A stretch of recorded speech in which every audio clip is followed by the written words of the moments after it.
Oke, terima kasih Suhu untuk damai dari sananya.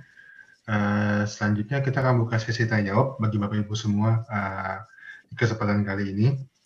Yang pertama, seperti biasa di kebaktian offline kita juga, apakah ada yang ingin bertanya secara langsung kepada Suhu Yana Gupta?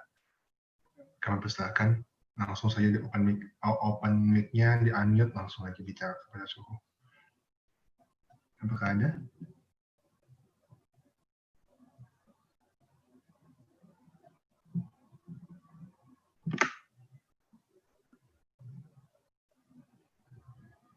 Nggak ada ya berarti ya. Oke, kalau nggak ada, berarti saya bacakan saja pertanyaannya sudah masuk ke host kita. Ada 2 pertanyaan sih sejauh ini yang dititipkan kepada host Zoom kita.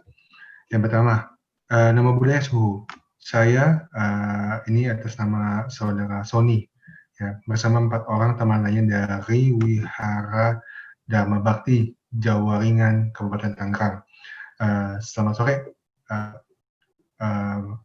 selamat sore Sony dan teman-teman sekalian. Kami sangat berbahagia dapat bergabung dalam sesi Dharma Kelas Puja Bakti yang diadakan oleh VPDS. Ya, kami juga senang teman-teman bisa ikut juga sesi malam ini.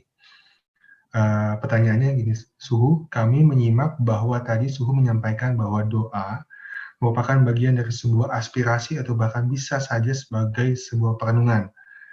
Seperti yang Suhu tekankan kembali dalam contoh, ketika kita bernamaskara sesungguhnya bukan hanya kepada Buddha Rupang secara fisik Rupang di atas altar, tetapi juga pada kebudahan itu sendiri. Suhu, pertanyaannya adalah bagaimanakah caranya kita dapat membawa diri kita ke dalam jalan kebudahan itu sendiri. Pertanyaan itu Suhu, bagaimana caranya kita dapat membawa diri kita ke dalam jalan kebudahan itu sendiri. Oke, itu dulu Suhu, mungkin Suhu bisa jawab. Sebenarnya tadi sudah saya sampaikan, ya, membawa ke dalam jalan kebudayaan yaitu dengan praktek sarana dan 5 sila buat rumah tangga, ya, dan kemudian dijalankan lebih detail lagi menjadi satparamita, ya, sila. Jadi intinya adalah tisarana dan satparamita. Kita perlu, ya, yang paling awal adalah menyatakan perlindungan, ya, berlindung pada Buddha dan Sangha, memiliki perlindungan. Kemudian, ya, lebih dalam lagi kita harus memahami kenapa kita berlindung, karena keyakinan kita sebagian besar masih sangat lemah. Oleh karena itu kita terus mempelajari, ya, memahami siapa itu Buddha, ya. Pertanyaan ini saja, ya, seringkali ditanyakan kepada umat Buddha, dia nggak bisa jawab. Ya. Kamu berlindung pada Buddha, siapa itu Buddha? Buddha yang seperti apa yang kamu datang pergi dan berlindung? Ya. Kalau kita tidak bisa menjawab itu, kita belum bisa sampai masuk dalam tataran membawa Buddha ke dalam diri kita. Ya.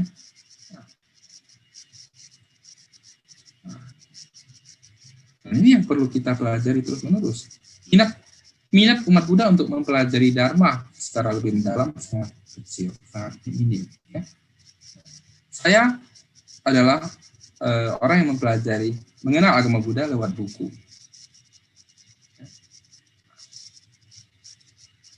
Walaupun mungkin saya sekarang membaca agak sedikit, ya, tapi awal-awal ketika saya mempelajari agama Buddha, itu sekitar mungkin 20 tahun yang lalu, 30 tahun yang lalu. Ya. Pada saat belum ada internet, ya, pada saat belum ada teknologi yang seperti sekarang, belum ada HP, belum ada SMS. Saat itu saya hanya mengandalkan buku-buku Dharma yang saya dapat. Saya bahkan belum pernah ke wihara, ya. Nah, karena satu jodoh yang akhirnya saya bisa mengenal Buddha Dharma lewat satu buku. Kemudian saya mengirimi surat pada penerbitnya, dan dari sana terbuka jalan saya untuk mempelajari Dharma lewat buku-buku Dharma. Dan saya kaget ketika saya ke wihara, ya. Waktu itu saya masih SMP, ya. Ketika saya ke wihara, ya, koleksi buku saya ternyata dalam konteks tertentu lebih banyak yang ada di wihara tempat saya datangi, ya. lulus SMA. Ya. Jadi ketika kita mau membaca, ya, apalagi zaman sekarang, ya, semua materi Anda tinggal klik HP Anda. Ya. Hampir semua mahasiswa pegang laptop. Ya. Hampir semua mahasiswa pegang laptop. Ya. Zaman itu sampai saya lulus kuliah, saya juga belum sanggup beli laptop. Gitu. Nah, hampir semua mahasiswa punya laptop. Ya. Hampir semua, bahkan pelajar SMP pun juga punya HP. Ya. Apalagi zaman sekarang sekolah online, ya, semuanya perlu menggunakan HP. Tapi banyak orang kota, bahkan anak-anak SD pun sudah dikasih HP. Tapi kuotanya apakah dimanfaatkan dengan baik untuk belajar? Ya. Buat dari orang-orang yang sudah bekerja atau mahasiswa, kuotanya itu Anda pernah gunakan untuk mau belajar Buddha Dharma enggak? Ya. Banyak yang bisa kita dapat, ya, kalau kita mau belajar, ya, topik-topik yang kita ketahui. Dan juga banyak wihara sudah melakukan kursus-kursus agama Buddha, ya, mulai dari kursus dasar sampai beberapa kursus Abhidharma. Namun saya menyarankan kalau Anda tidak pernah mengikuti kursus dasar agama Buddha, Anda jangan sia-siakan waktu Anda untuk belajar Abhidharma. Ya. Dan langsung loncat ke yang tinggi-tinggi. Ya. Nah, Buddha mengatakan bangun rumah harus dari pondasi. Ya. Ada satu kisah bahwa ada orang, ya, rumah di lantai 3-nya bagus sekali, dia mau bangun lantai 3 aja, nggak mau bangun lantai 1, lantai 2. Nggak mungkin. Ya. Fondasi itu sangat penting. Nah, fondasinya itu apa? Fondasi dari praktek menuju kebudayaan adalah Visparana. Ya. Karena itu adalah dasar dan itu sekaligus merupakan tujuan. Kalau kita tidak mengenal siapa itu Buddha, kita tidak akan memiliki aspirasi untuk menuju ke kebudayaan. Dan melihat bahwa Buddha itu ada dalam diri kita, dan sehingga kita bisa menggunakan Dharma untuk menggali, melihat ke kebudayaan itu sendiri.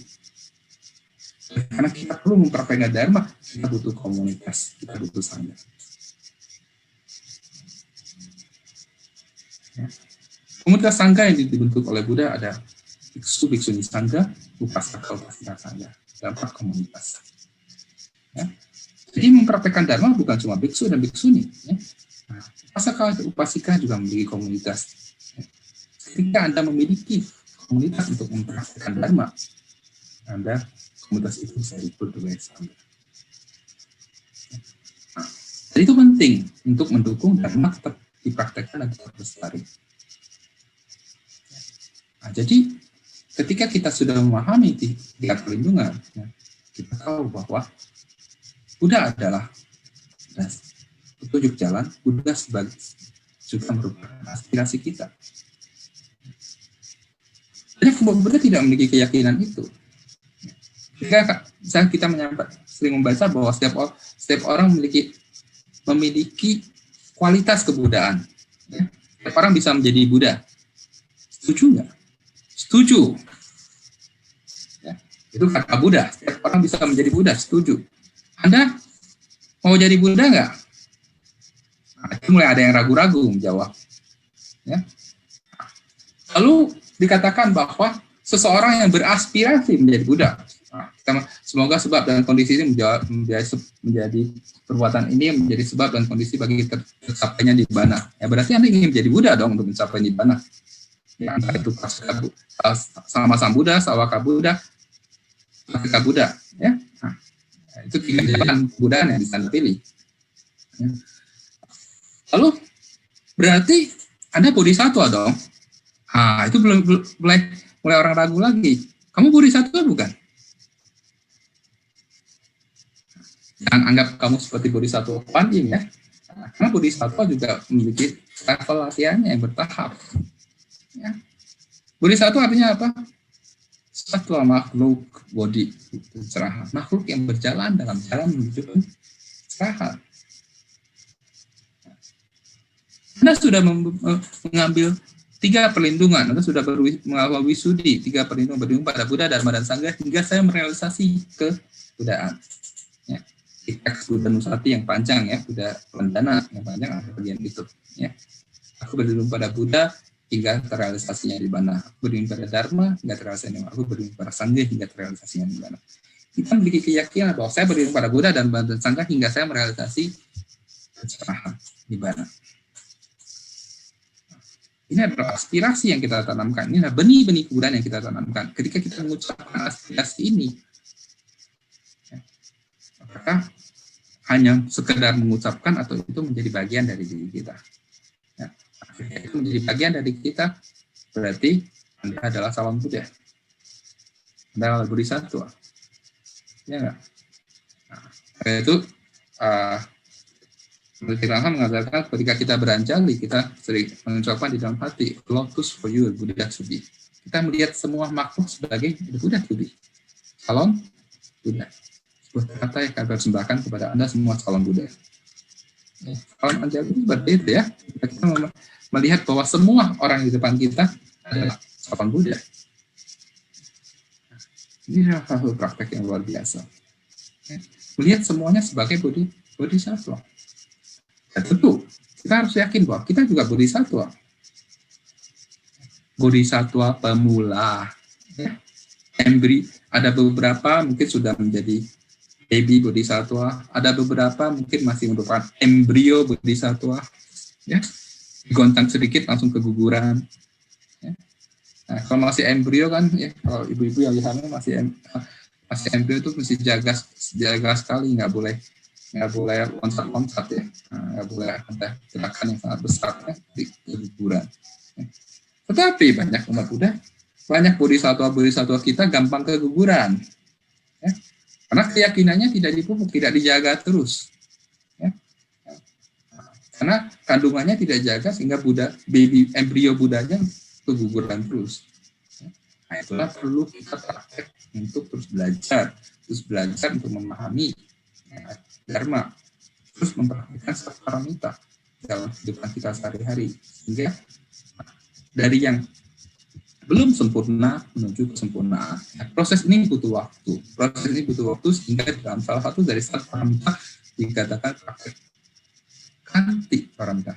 Kanti, kesabaran merupakan praktek yang sangat penting. Ya. Kesabaran untuk kontinuitas, ya, kesabaran dan keuletan. Ya, kanti dan wirya, 2 aspek yang sangat penting. Ya. Nah, kesabaran dan keuletan untuk terus-menerus, tidak berhenti untuk berlatih, tidak berhenti untuk belajar. Oke, ini saja jawaban untuk pertanyaannya. Terima kasih. Oke, makasih Suhu untuk jawabannya. Semoga yang bertanya mendapatkan jawabannya sesuai yang diinginkan. Oke, pertanyaan selanjutnya dan juga pertanyaan terakhir. Selamat malam Suhu, terima kasih atas penjelasannya yang telah Suhu berikan. Mohon dijelaskan apakah doa juga dapat bermanfaat bagi leluhur kita yang telah meninggal. Ya, doa dalam salah satu aspeknya selain aspirasi juga merupakan limpahan jasa. Ya, limpahan jasa juga bisa masuk kategori dalam doa. Ya, karena itu kita harus memahami bahwa doa yang dimaksud ya harus dalam Buddha ketika kita berbicara doa itu aspeknya luas, ya, bukan aspeknya meminta-minta, tetapi saya sampaikan tadi tatarannya ya dari yang simple ya, dari yang minta-minta sampai ke aspirasi, sampai ke tekad, sampai hanya mengulangi ya, sampai ke meditasi. Itu semua doa. Nah, salah satu aspek dari doa itu, salah satu bentuk dari doa yang mungkin bisa kita masuk ke dalam doa adalah limpahan jasa. Ya, bisa. Ya. Limpahan jasa sangat penting, itu juga salah satu cara untuk membangkitkan maitri karuna, membangkitkan bodhicitta, ya, bahwa apa yang kita dapatkan hari ini adalah milik dari semua makhluk. Oleh karena itu kita berbagi kepada semua makhluk. Ya. Apa yang kita perbuat pada saat ini adalah benih-benih karma yang akan berbuah. Semoga semua yang perbuatan kita ini merupakan sebab dan kondisi untuk membawa ke jalan kebudayaan. Ya. Itu adalah bagian dari aspek dari pelimpahan jasa. Ya. Dalam berbagai tradisi dalam Mahayana Brahmacharya seperti itu, terutama dalam tradisi Mahayana ketika kita bicara pelimpahan jasa, ya, memiliki makna seperti itu. Ya. Nah, jadi pelimpahan jasa sangat penting. Ya. Tetapi pelimpahan jasa apakah bisa bermanfaat tercapai? Misalnya Anda melimpahkan jasa kepada leluhur Anda, ya, apakah bisa diterima? Tergantung, ya, dalam aspek ini tergantung si pembuat dan si penerima. Ya. Sekali lagi, sambungan teleponnya nyambung nggak? Terkoneksi nggak? Ya. Nah. Sebelum melakukan pelimpahan jasa harus dipahami dulu, ada nggak yang dilimpahkan? Ada jasa kebaikan yang Anda limpahkan nggak? Kekuatan jasa kebaikan yang Anda lakukan itu apa? Seberapa kuat parami, ya, jasa kebaikan yang Anda lakukan untuk Anda limpahkan. Seberapa yakin dengan kekuatan pelimpahan jasa yang kita lakukan. Kemudian si penerima ini, apakah dia memiliki sebab dan kondisi untuk menerima pelimpahan jasa ini? Nah, ini penting. Ya.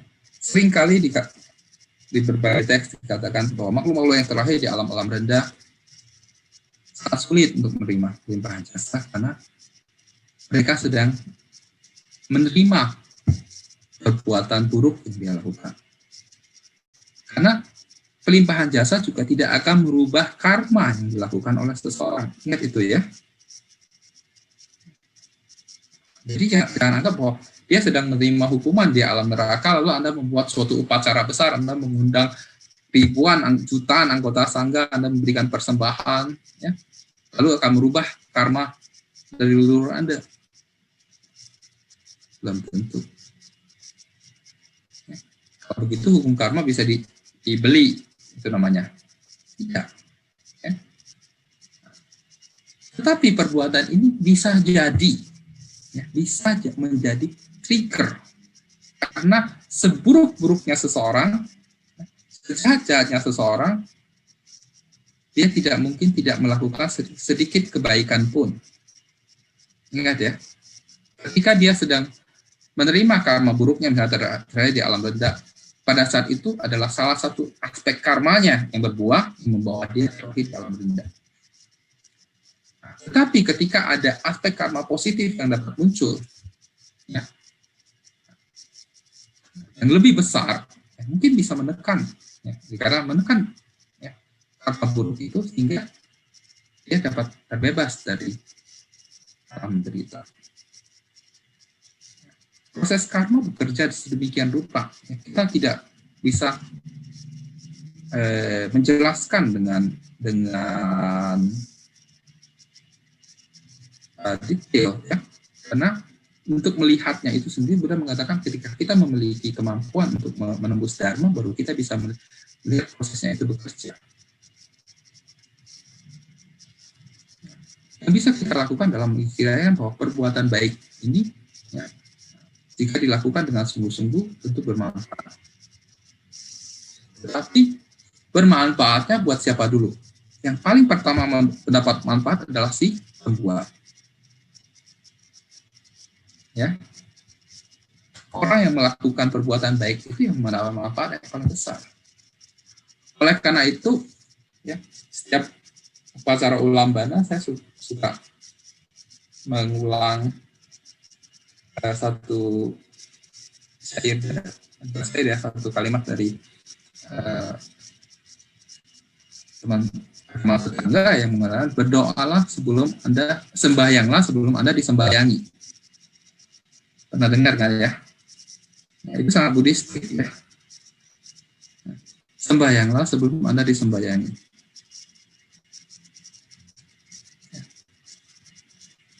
Ajaran Buddha juga mengajarkan ketika kita sudah mengenal Dharma, ya, jangan berharap limpahan jasa dari anak cucu kita. Itu tidak ada jaminannya. Ya. Oleh karena itu, dalam hukum karma dikatakan kita akan menerima apa yang kita lakukan. Kita yang sanggup mengubah karma kita. Buddha harus menjadi yang dewasa, menerima konsekuensi dari karma yang kita lakukan. Kalau Anda sekarang mau melakukan hal buruk, Anda harus melihat konsekuensi. Suatu hari Anda akan menerima akibatnya. Jangan pada saat melakukannya enak, terus akibatnya datang nggak mau terima. Nyalain orang lain. Ya, itu bukan sifat umat Buddha. Ya. Tapi kita dapat merubahnya. Ya. Seorang Ajatasattu yang telah melakukan banyak karuta karma, ya enggak? Dia membunuh ayahnya, membantu Dewadatta, memecah belah sangga. Dewadatta sekalipun ya melakukan 2 perbuatan buruk, memecah belah sangga dan melukai seorang semacam Buddha. Beliau juga kelak akan menjadi Buddha. Ya, dalam beberapa teks beliau akan menjadi peserta Buddha. Dia di Ajatasattu di beberapa teks ya dikatakan ya perbuatan buruknya akan membawanya ke awici. Betul. Perbuatan buruknya membawanya ke awici. Tetapi yang harusnya dia menerima perbuatannya selama berkalpa-kalpa di sana. Namun karena perbuatan baik yang dia lakukan, kekuatan karma baiknya itu membuat berbuah seketika sehingga kekuatan karma buruk ini diperlemah. Ya. Nah, jadi kalau kita lihat ini sebenarnya ajaran Buddha sangat saintifik ya, sesuai dengan hukum semesta. Ya. Hukum semesta misalnya tentang energi. Ya. Semua yang kita lakukan akan berbalik ke kita. Hukum sebab yang saling bergantungan. Ya. Seberapa besar dia balik ke kita, karena perbuatan kita bukan cuma satu. Ya. Dalam satu hari aja kita melakukan banyak aktivitas, banyak perbuatan. Yang baik maupun yang buruk, maupun yang netral. Ya. Kita nggak tahu kekuatan perbuatan yang sudah kita tanamkan ini, karma-karma yang sudah kita tanamkan, kapan berbalik ke kita. Tapi yang bisa kita lakukan adalah perbanyak yang baik. Sehingga kesempatan karma-karma buruk untuk muncul menjadi lebih sedikit. Jadi, kalau kita berbicara kekuatan dari pelimpahan jasa, apakah memiliki aspek? Sebenarnya, ya kalau mau jujur, pelimpahan jasa itu ya, tergantung yang melakukan. Bahkan di berbagai teks Buddhis ternyata dinyatakan ketika jatuh ke alam-alam rendah sangat sulit ditolong. Di dalam teks pengsan ya upacara yang biasa digunakan untuk lamana atau bagian yang sangat bagian terakhir ya mengingatkan untuk kita selalu mempraktekkan dharma dalam kehidupan sehari-hari supaya tidak terjatuh ke alam bawah. Pikiran ilo mincie pancie nanfu. Ya.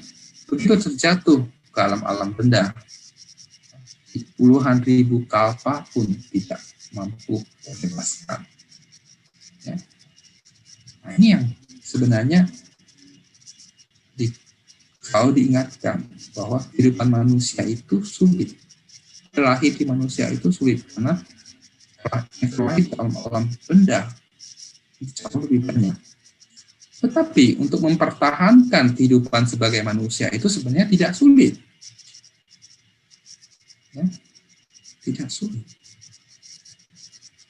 Ketika kita mampu menjalankan perbuatan baik minimal 5 sila dalam kehidupan kita sehari-hari. Kita berbicara 5 sila adalah tidak harus berbicara bahwa mempraktikkan 5 sila secara perfect ya. Tidak ada orang yang bisa menjalankan 5 sila dengan perfect. Kecuali orang suci. Tetapi kita dalam konteks kita tidak melakukan pelanggaran berat dari 5 sila ini, ya, yakin sekali, ya, minimal Anda terlahir dari manusia lagi, ya, dan terlahir dari manusia juga kehidupan kita tidak akan jelek banget. Ya. Sebagai umat Buddha kita harus memiliki keyakinan ini. Ya. Dan sekalipun kita melakukan kesalahan, kita memiliki kesempatan untuk memperbaiki diri. Ya. Sekalipun kamu ke neraka, juga tidak perlu takut. Anda tidak akan lama-lama di neraka. Tidak lama di neraka, ya lama bisa jadi, ya. Nah, lama bisa jadi, ya. Nah, tetapi tidak akan abadi. Karena kita berbagai alam kehidupan, 6 alam kehidupan, ya, di seantero semesta ini yang tidak terhingga jumlahnya adalah tempat persinggahan, ya. Tempat persinggahan kita, ya, dalam rangka kita menuju kebudayaan. Cuma singgahnya seringkali kita kelamaan, ya, sehingga nggak nyampe tujuan. Tujuannya menuju kebudayaan, tapi singgah di rest area-nya terlalu banyak, ya. Jadi nggak nyampe. Ya. Dari Jakarta Surabaya dengan tol sekarang mungkin berapa jam nyampe, tapi setiap disinggahin dan singgahnya lama ya, sebulan juga belum tentu nyampe, ya. Nah, terus keluar lagi ke tol, mampir dulu ke Cirebon, kulineran dulu, ya, mampir dulu ke Semarang, mampir dulu ke Jogja, mampir dulu ke Bromo, yang nyampe kapan nyampe Surabaya, ya. Nah, jadi seringkali kita begitu, ya. Nah, kita punya tujuan, kita punya aspirasi, ya, untuk menuju kebudayaan, tapi kita mampir terlalu banyak. Ini dari saya, terima kasih.